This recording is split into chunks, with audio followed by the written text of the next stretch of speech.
लग्नानंतर होईलच प्रेमच्या आजच्या भागाची सुरुवात होते नंदिनीपासून. तर आता विक्रम म्हणतो नंदिनीला सगळ्यांसमोर, म्हणजे आता सगळे जमलेले असतात ना प्रेक्षक हो संध्याकाळच्या आरतीसाठी. मिथुन, मंजू, रम्या, वसवत्या, जीवा, नंदिनी, विक्रम सगळे जमलेले असतात ना. तर आता विक्रम म्हणतो नंदिनीला, वसवत्याने तुला किडनॅप केलं होतं लग्नात.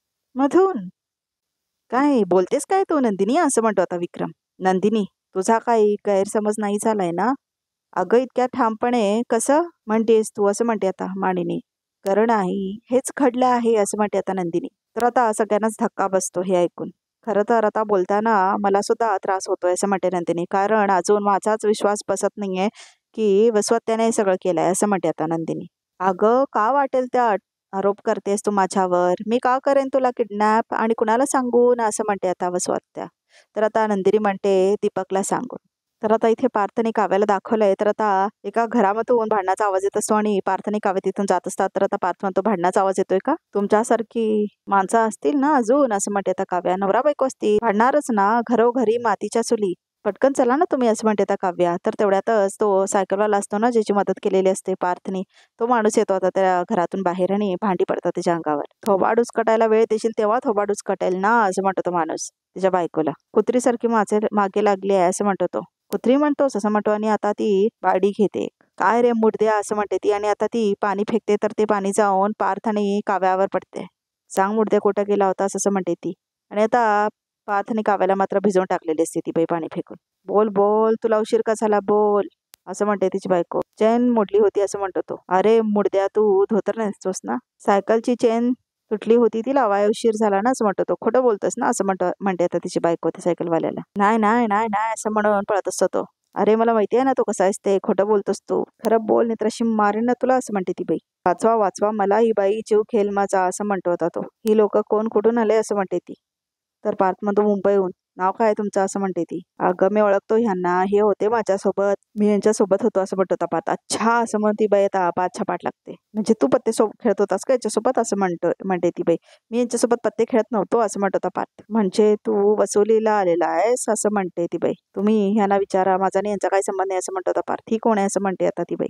कोण आहेस तू, असं म्हणते ती बाई. तर आता काव्या म्हणते, काव्या ही यांची कारभारी आहे, असं म्हणतो तो माणूस. तुला कसं माहित बोड्या, असं म्हणते ती तिची बायको आता. अगं तेच सांगतो, ह्या दोघांनी चेन लावून दिली माझ्या सायकलची आणि तेव्हाच ह्यांनी सांगितलं कोण आहे ते म्हणून, असं म्हणतो तो माणूस. तुम्ही खरे नवरा बायको आहे, तसं म्हणते ती बाई आता. ऐका, मी तुम्हाला सांगतो काय, मी एक आर्किटेक्ट आहे. कोण आहे तो, असं म्हणते ती बाई. आर्किटेक्ट म्हणजे, असं म्हणत असतो तर काव्या म्हणते गवंडी, असं म्हणते ती. घरं बांधून देतात ते गवंडी, असं म्हणते ती बाई. आणि असले कपडे घालून शाने मारायला आलंस, शाने मारायची आहे ना सवयच आहे, इकडे नको तिकडे, असं म्हणते तर काव्या. वॉशरूमला जायचंय ना, असं म्हणतो पार्थ. विचारा विचारा, असं म्हणते ती. मी सांगतो तुम्हाला, ऐका. हे बघा, मी मुंबईला निघालो होतो, वाटेत दरड कोसळली आणि आणि गाडी नाही बंद पडली, गाडी आम्ही कोपऱ्यात लावली आहे, यांना वॉशरूमला जायचं आहे, असं म्हणतो तो आता पार्थ. कुठं जायचंय तुला, असं म्हणते ती बाई. ए बाई कुठं जायचंय तुला, तर आता काव्या म्हणते टॉयलेट. काय टॉयलेट काय, असं म्हणते ती बाई. अगं त्यांना परसाकडे जायचं आहे, असं म्हणतो तो माणूस. अरे परसाकडे जायचं आहे, मग जा जा आणि उजव्या हाताला जा, असं म्हणते ती बाई. दरड कोसळली आहे ना, मग कुठं चाललाय तुम्ही, असं म्हणते ती बाई. म्हणजे आता आम्ही कुठे हॉटेल बघतो, 4-5 तास थांबू आणि ते काम झालं की आपण जाऊ, असं म्हणतो तो पार्थ. इथे हॉटेल आहे, तिथं हॉटेलमध्ये राहू म्हणायला, असं म्हणते ती बाई. मग ठीक आहे, मग गाडी बसू आम्ही आणि मग जाऊ, असं म्हणतो पार्थ. गाडी बसू, 4 तास गाडीत बसू, ते लेकराला घेऊन आलं आणि गाडीत बसणार, असं म्हणते ती बाई. काय नाही, मी सांगते तुम्ही दोघांनी तर राहायचं, असं म्हणते ती बाई. कळलं, त्याची काय गरज नाही, असं म्हणतात पार्थ. काय गरज नाही आहे, म्हणून मी सांगते म्हणून राहायचं, असं म्हणते ती बाई. अहो नाही नाही नाही, आम्हाला घरी जायचं लागेल ताई, असं म्हणते तर काव्य. घरचे वाट बघत असतील ना, मग दरड पडली आहे ना, मग कसं जाणार घरी, चाचा, असं म्हणते ती बाई. तुम्ही माझी चेन लावायला मदत केली ना, म्हणून मी इथपर्यंत पोहोचलो, असं म्हणतो तो. नाहीतर हिने माझा जीवच घेतला असता, तेव्हा अडी अडचणीला आता मीच नाही येणार का तुमच्या मदतीला, असं म्हणतो तो माणूस. ते काय ऐकणार नाही तुमचं, तुम्ही इथेच थांबायचं, असं म्हणतो होता तो माणूस. तुम्ही यांना मदत केली ना, आता आम्ही तुम्हाला मदत करतो, असं म्हणते ती बाई. अतिथी देवो भव, कळलं, असं म्हणते ती बाई. बरोबर आहे तुमचं, असं म्हणते काव्य. बरोबर आहे, पण आपण कसं इथे, असं म्हणतो पार्थ. आता हीच आपल्यासाठी सोय चांगली असेल, दुसरा कुठला ऑप्शन नाही आहे आपल्याकडे, असं म्हणते काव्या. ऐका तुम्ही प्लीज, असं म्हणते काव्या. बरं घरच्यांना फोन करून कळतो, असं म्हणतो पार्थ. हुशार आहे पोरगी, असं म्हणते आता ती बाई. बहुतेक पाणी जाऊन हँग झालाय फोन, असं म्हणते आता पार्थ. हँग झालाय, द्या, असं म्हणते ते बाई. ताब्यात होते म्हणजे नीट राहीन. तुम्ही कापडं द्या तुमची ह्यांना, आणि माझी कापडे हिला देते मी असं म्हणते आणि ती बाई घेऊन जाते आता काव्याला आत. बरं झाला तुम्ही वेळेवर आलात, नाहीतर माझ्या कारभिनीने माझा जीवच घेतला असता पार असं म्हणतो तो माणूस. मर्द आहे तुम्ही आणि तुम्ही तुमच्या बायकोला घाबरता वय असं म्हणतो होता पार्थ. तू नाही घाबरत असं म्हणतो तो. छे अजिबात नाही असं म्हणतो होता पार्थ. तर आता काव्या म्हणते देशमुख. तर आता पार्थ जगतो आणि मग आता तो माणूस म्हणतो बघितलं घरोघरी मातीच्या चुली कपडे देत आहे ना असं म्हणतो होता पार्थ. चला असं म्हणतो तो माणूस. तर आता इथे परत देशमुखांचं घर दाखवलंय. तर आता वसवत्या म्हणते कोण दीपक? अच्छा अच्छा, तो तुझा प्रेमी असं म्हणते आता वसवत्या. तर आता सगळ्यांनाच धक्का बसतो हे ऐकून. वसवत्या असं म्हणतो होता जीवा. काय बोलतेस तू हे? दीपक तिच्या मागे होता, ती त्याच्या मागे नाही असं म्हणतो होता जीवा. हो रे बाबा तेच. बघ बघ तुझी बायको काय वाटेल ते कसं बोलतेय असं म्हणते आता वसवत्या जीवाला. वाटेल ते आरोप करतेय माझ्यावर. ऐकतोस ना काय बोलतेय ते? बिनबुडाचे आरोप करतेय ती असं म्हणते आता वसवत्या. आणि काय ग भानावर आहेस ना तू असं म्हणते आता वसवत्या. दुसऱ्यांना भानावर आहेस का विचारण्यापेक्षा हे कृत्य करताना आपण भानावर होतो का हा प्रश्न स्वतःला विचारा जरा असं म्हणते आता नंदिनी. मी पुढे सांगते तुला नंदिनी, माझ्यावर चिकलफेक करू नकोस असं म्हणतात आता वसवत्या. तर आता नंदिनी इकडे तिकडे बघते सगळीकडे. आता का पलटताय असं म्हणते आता नंदिनी. मग अशी माझ्या रूम मध्ये तुम्हीच म्हणालात ना की जा सगळ्यांना सांग म्हणून, बघू तुझ्यावर कोण विश्वास ठेवतंय असं म्हणते आता नंदिनी. अगो बाई, अगं काय बोलतेस तू हे? मी असं कधी म्हणलं तुला नंदिनी? बरं वाटत नाहीये का तुला? हा असं म्हणतात आता वसवत्या. अच्छा, म्हणजे आता तुम्हाला हे दाखवायचं आहे की आपल्यात काहीच बोलणं झालेलं नाही आहे हो ना असं म्हणते आता नंदिनी. बाबा आईला ह्या खोटं बोलताय. मग अशी मी यांच्या खोलीत गेले, आम्ही ह्या विषयावर बोललो सुद्धा आणि ह्यांच्या फोनवर दीपकचा नंबर सुद्धा आहे असं म्हणते आता नंदिनी. काय असं म्हणते आता मानिनी. त्या दीपकचा नंबर ताईंच्या फोनमध्ये आहे? होय असं म्हणते आता नंदिनी. मी मगाशी यांच्या रूम मध्ये गेले होते यांच्याशी बोलायला, तेव्हा मी त्यांच्याकडून फोन मागून घेतला आणि मग मी दीपकचं नाव सर्च केला तर दीपकचा नंबर होता यांच्या फोनवरती असं म्हणते आता नंदिनी. वसुताई असं म्हणतो आता विक्रम. काय बोलतेय नंदिनी? अच्छा, म्हणजे तुझा माझ्यावर विश्वास नाही आहे पण हिच्यावरती आहे असं म्हणतात आता वसवत्या. असं नाही आहे अगं, पण नंदिनी असं कोणावरही खोरे आरोप करणारी मुलगी नाही आहे असं म्हणतो होता विक्रम. अरे मग मी अशी वाईट कृत्य करणारी बाई असं आहे असं म्हणायचंय का तुला असं म्हणते आता वसवत्या. सांग ना असं म्हणते आता वसवत्या. एक मिनिट, एक शब्द बोलू नकोस तू विक्रम. घे माझा फोन घे आणि बघ ह्याच्यामध्ये तुला दीपकचा नंबर सापडतोय का ते असं म्हणते आता वसवत्या. आणि जर का त्याचा नंबर असेल ना तर विक्रम तू जे म्हणशील ना ते मी करायला तयार आहे असं म्हणते आता वसवत्या. तर आता विक्रम शोधायला लागतो दीपक घालून फोन सर्च मध्ये. तर मात्र काहीच दिसत नाही दीपक नावावरचं. बहुतेक वसवत्याने डिलीट केलेला असतो बघा प्रेक्षक हो दीपकचा नंबर. आहे का काही असं म्हणतात आता वसवत्या विक्रमला. तर आता आधी विक्रम म्हणतो नाही. तर आता विक्रम म्हणतो तू म्हणतेस असा कुठलाही नंबर नाही आहे ताईच्या फोनमध्ये असं म्हणतो आता विक्रम नंदिनीला.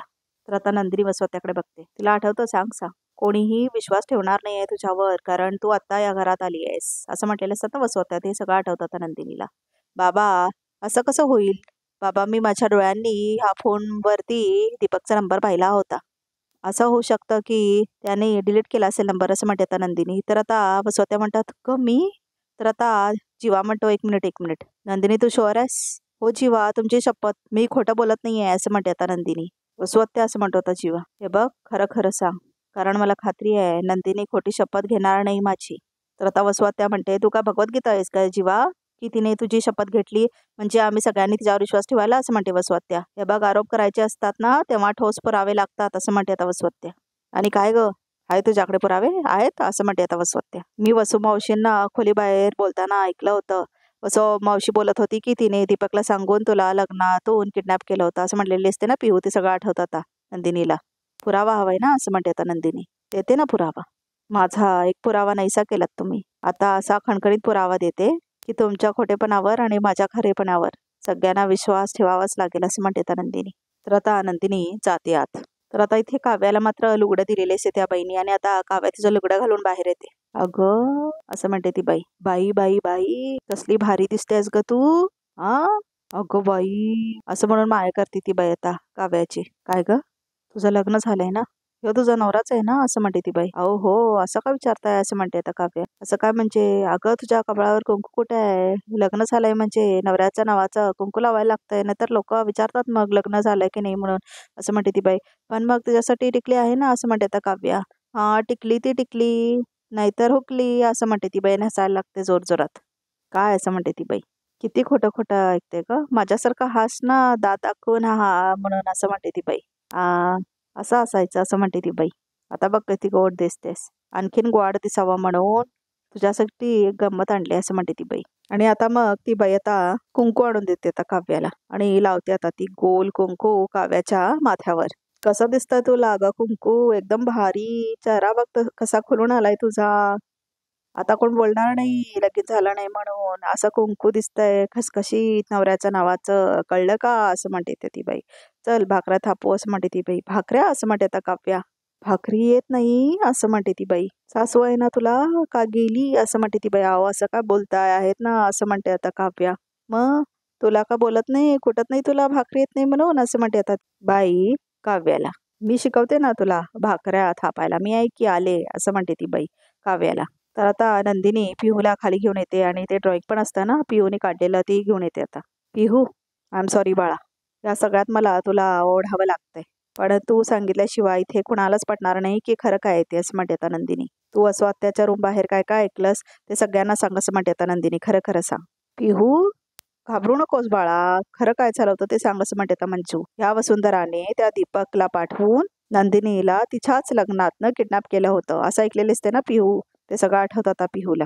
ए बाळा पिहू तू घाबरू नकोस, मी ते आहे ना असं म्हणतो आता मिथून. बोल काय ऐकलं तू? मी ऐकलं की वसू मावशी रम्या ताईला सांगत होती की त्यांनी काय असं म्हणतो आता विक्रम. मी ऐकलं की वसू मावशीने दीपकला सांगून नंदिनी वहिनीला लग्नातून किडनॅप करायला सांगितलं होतं. तर आता सगळ्यांनाच धक्का बसतो हे ऐकून आणि आता वसुआत्या तर एकदमच घाबरतात आणि शॉक्ड होतात. बघितलं का कशी भाकरी थापली आहे. चल ग पोरी आता मळमळ असं म्हणते ती. असं कोण करतं का, खाली ठेव असं म्हणून ती बाई आता काव्याला भाकरी बनवायचं शिकवत असते. चांगला मळ वगैरे म्हणत असतात त्या. नवऱ्यावर जो काय राग आहे ना तो ह्या पिठावर काढायचा, चांगला मळायचं. बघ सगळा राग काढ असं म्हणते ती बाई. जेवढा जास्त चांगला मळशील ना तेवढी भाकरी अशी टरटारा फुगल, मग नवरा एकदम खुश होऊन जाईल असं म्हणते ती बाई. तर आता काव्याला भाकरी बनवायचं शिकवत असते आणि भाजायचं पण ती बाई. तेवढ्यातच आता पार्थ आणि तो सायकलवाला येतात. तर आता पार्थ त्याचे कपडे घातलेला असतो. तर आता पार्थ काव्याला बघतो. तर आता लांब थांबून बघत असतो पार्थ की काव्या कसं बनवतीये ते भाकऱ्या ते, आणि खुश होत असतो तो. ऐकलत ना बाबा आई? आणि पिहूला फिट्स येण्यामागचं कारण वसवत्याच आहे असं म्हणते आता नंदिनी. पिहू वसवत्यांना बघून सतत घाबरत होती कारण तिने वसवत्या आणि रम्याचं बोलणं ऐकलं होतं असं म्हणते आता नंदिनी. ताई असं म्हणत होता विक्रम. काय ग या सगळ्यावर काय म्हणणं आहे तुझं असं म्हणत होता विक्रम. खोटा आहे रे हे विक्रम असं म्हणते आता वसवत्या. तुमच्या सगळ्यांसमोर मला बदनाम करण्याचा तिचा हेतू आहे, दुसरं काय आहे असं म्हणते आता वसवत्या. ताई अहो काय बोलताय तुम्ही? आता पिहूने स्वतः तिच्या तोंडाने सांगितलं ना हो असं म्हणते आता मानिनी. अगं मानिनी मला हेच कळत नाही आहे की पिहू असं का बोलते ते असं म्हणतात आता वसवत्या. पिहू ए बाळा काय ऐकलंस तू? दम द्यायचा प्रयत्न करते परत आता वसू इथे पिहूला. मी असं काय बोललीये का बाळा? हा असं म्हणते आता वसवत्या. तर पिहू मात्र खूप घाबरत असते आणि आता वसवत्याने जोरात हात पण पकडलेला असतो पिहूचा आणि नंदिनी सगळं बघत असते. तू चुकीचं ऐकलंस ना असं म्हणते वसवत्या. हो ना असं म्हणते वसवत्या. तर आता रम्यामध्ये येते आणि म्हणते पिहू आता वाटेल ते बोलेल पण याने विश्वास ठेवावा की नाही तिच्यावर असं म्हणते आता रम्या. कशाच्या बेसवर आपण तिच्यावर विश्वास ठेवणार आहोत असं म्हणते आता रम्या. मागच्या वेळी माझ्या पत्रात नको ते लिहून सगळ्यांसमोर मला खोटं पाडलं होतं हिने असं म्हणते आता रम्या. आता सुद्धा तेच करते माझ्या आईसोबत, वाटेल ते बोलू नकोस रम्या असं म्हणते आता नंदिनी. मागे एकदा पिहूला सूप पाजायचं म्हणून तिला तिच्या खोलीत घेऊन गेली होतीस तू आणि खोदून खोदून काहीतरी विचारलंस. तू काय विचारत होतीस ते मला आत्ता कळलंय असं म्हणते आता नंदिनी. हे बघ नंदिनी, तुला हवं त्याचा अर्थ काढून सगळ्यांची डोकी भडकू नकोस. मामा मामी आता आपण पिहूवर विश्वास ठेवणार आहोत का? मागच्या वेळेस सगळ्यांसमोर मला खोटं पाडलं होतं तिने, आठवतंय ना? माझी रम्या कळकळून सांगत होती की तिने पार्थला पत्र लिहिलंय, त्याचं त्याने उत्तर दिलंय ते हे पत्र असं म्हणून वसवत्या दाखवले असतात ना पूर्वी. तर आता पार्थ म्हटलेला असतो मी नाही लिहिलंय ते. वसू मावशी त्या लेटरवर पार्थाने लिहिलंच नव्हतं, ते मी लिहिलं होतं असं म्हटलेली असते ना पिहू. ते सगळं आता आठवतं ते सगळ्यांना. तेव्हा ही नंदिनी नव्हती पण तुम्ही तर होतात ना असं म्हणते आता रम्या. पूर्वीचं एक्झाम्पल देऊन सगळ्यांना भडकवण्याचा प्रयत्न करते बघा प्रेक्षक रम्या. आई बाबा तुम्ही रम्यावर विश्वास ठेवू नका, यावेळी तिला खोटं पाडण्यासाठी पिऊने काही केलेलं नाही आहे असं म्हणते आता नंदिनी. मग तू केलंस नंदिनी असं म्हणते आता रम्या. तर आता आजचा भाग इथे संपतो. तर बघूयात रिकॅपमध्ये काय आहे ते. तर आता पार्थ आणि काव्याचा रोमॅन्टिक सीन दाखवलाय की बटा पाठीमागे करत असतो आता पार्थ काव्याची. मला किडनॅप करणाऱ्या वसू त्याच होत्या हे सिद्ध करणारा पुरावा पुढच्या 24 तासात आणून देईन मी, असं म्हणते आता नंदिनी. आणि जर का तू पुरावा आणू शकली नाहीस तर तुला आमचं हे घर सोडावं लागेल नंदिनी, असं म्हणते आता रम्या. चॅलेंज एक्सेप्टेड, असं म्हणते आता नंदिनी. 24 तास. तर आता रिकॅप सुद्धा इथेच संपतो. तर प्रेक्षक हो, या चॅनलला नक्की सबस्क्राईब करा.